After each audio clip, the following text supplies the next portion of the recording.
Je vous aurais dit qu'il y a quelques fondamentaux, c'est-à-dire que globalement, au niveau mondial, la consommation d'énergie ne va pas diminuer. Hein, elle va parce que la population mondiale, on est 8 milliards, on sera 10 milliards en 2050, avec une population mondiale, si on considère en dehors de l'Europe, qui aspire au développement.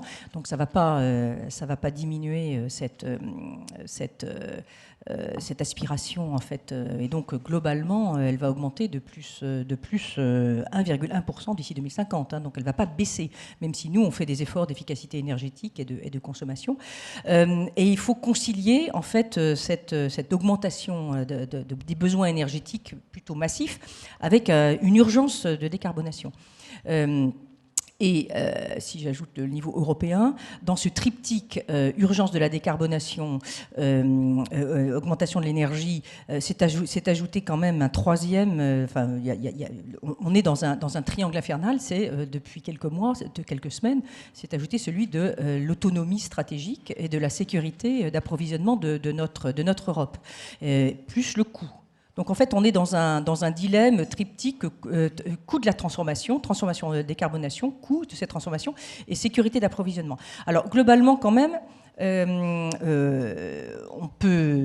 va vers une décarbonation avec une modification en fait, des profils de consommation. Bien sûr, tout ce qui est fossile va baisser, ça c'est très clair, avec peut-être un pic quand même, après un pic en 2030 va baisser.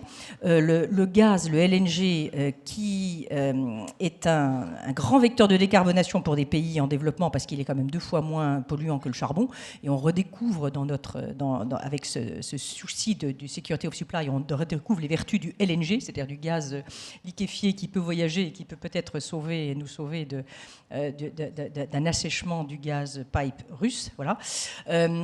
Lui, il va monter avant de décroître, lui aussi, en 2050. Et puis après, il y a une explosion qui doit s'accentuer. Donc, en fait, la crise va quand même, à moyen et long terme, accentuer, chaque crise a quand même un bénéfice, va accentuer l'urgence du virage vers les renouvelables, qui doivent quand même augmenter dans des proportions entre x6 et x10 d'ici 2050, plus toutes les molécules décarbonées, biogaz, hydrogène, biofuel, etc., qui, elles aussi, l'hydrogène, bien sûr, qui doit augmenter.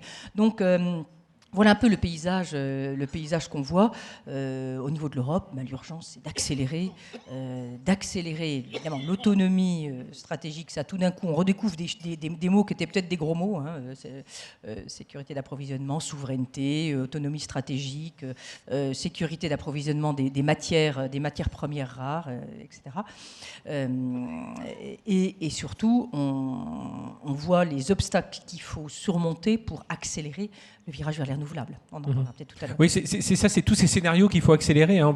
On parlera des bornes de recharge tout à l'heure dans la troisième table ronde, mais les sources d'énergie renouvelables, il y a plusieurs scénarios qui sont envisagés aujourd'hui. On essaye de lever tous les obstacles qu'il peut y avoir.